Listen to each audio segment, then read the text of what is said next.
Selamat datang di konten kami. Jangan lupa subscribe, like, share, dan komentar. Terima kasih. Orang yang sengaja meninggalkan sholat, hukumnya dosa besar. Awas, hati-hati, lihat baik-baik. Orang yang meremehkan sholat saja disebut munafik oleh Quran. Tempatnya neraka jahanam. Apalagi yang sengaja meninggalkan sholat. Coba lihat, orang munafik disebutkan di Quran, surah An-Nisa keempat, ya, ayat 142.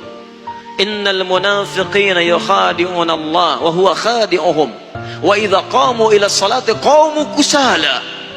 Quran surah keempat An-Nisa ayat 142, paling kanan sebelah atas. Lihat, sungguh orang munafik itu berusaha menipu Allah, tipu-tipu.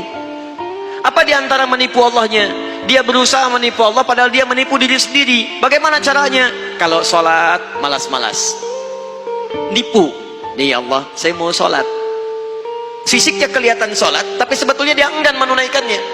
Penipu kan begitu. Datang ke masjid, Allahu Akbar, begitu orang lain takbir, tiba-tiba tas orang diambil, handphone orang diambil.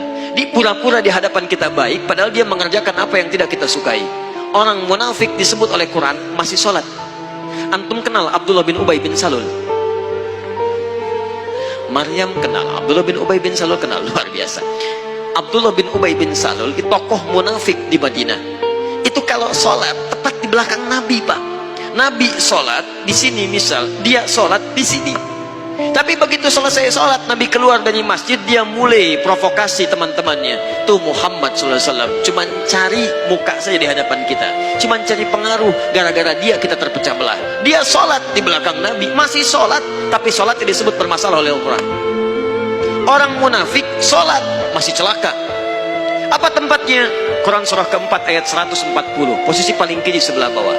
Innallaha jami'ul munafiqina wal kafirina fi jahannam jami'a. Allah akan himpun orang munafik dan orang-orang kafir di neraka jahanam.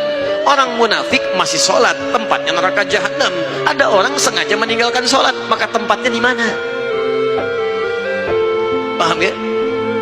Baik. Dua, ini bukan munafik nih. Munafik tidak, cuman lalai dalam sholat. Lalai dalam sholat. Ria.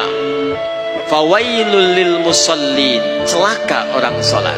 Orang sholat masih celaka, apalagi yang tidak sholat. Lihat baik-baik. Tadi munafik, sekarang dia nggak munafik, cuman disebut celaka. Fawailul lil musallin. Celaka orang sholat. Yang sholat masih mungkin celaka, apalagi yang tidak sholat. Tapi siapa yang celaka ini? Bukan semua orang sholat. Alladzina hum an sholatihim sahun. Yang lalai dalam sholatnya. Siapa orang lalai ini? Maaf, alladzina hum yura'un. Orang yang ria. Ria. Kemarin belum punya motor, ke masjidnya biasa-biasa. Begitu punya motor, padahal ini masjid At-Taqwa, ini rumah dia, muter dulu ke komplek lain. Ayo Pak ke masjid, kapan lagi ke masjid? Padahal ini motor saya. Ria. Jadi imam, begitu imam sholatnya misalnya maaf, maghrib bagus suaranya, dipuji oleh orang lain, Masya Allah Ustaz, suaranya bagus, menyentuh hati saya. Begitu sholat isya dibuat-buat, Alhamdulillahi Rabbil Alamin, Masya Allah. Tadinya nggak begitu, begitu dapat pujian jadi berubah. Dosa, celaka. Anda bisa bayangkan, jadi imam masih celaka. Anda kadang-kadang jadi makmum aja kadang-kadang. Dan ini mau meninggalkan sholat, Anda ada di mana? Paham ya? Jadi ingat baik-baik, kalau kita bisa bandingkan dengan baik, itu bisa motivasi kita dalam kebaikan insya Allah. Nah sekarang apa hukumnya? Ada orang Islam beriman pada Allah, mohon maaf, dia tinggal di samping masjid, ini masjid di rumah dia, tapi dia nggak pernah mau ke masjid. Apa hukumnya? Dosa. Bakar rumahnya, Masya Allah. Nah, tidak langsung bakar aja. Lihat sini, ini muslim laki-laki tinggal samping masjid, dia tidak mau ke masjid. Hukumnya ajak dia ke masjid. Ajak dia ke masjid.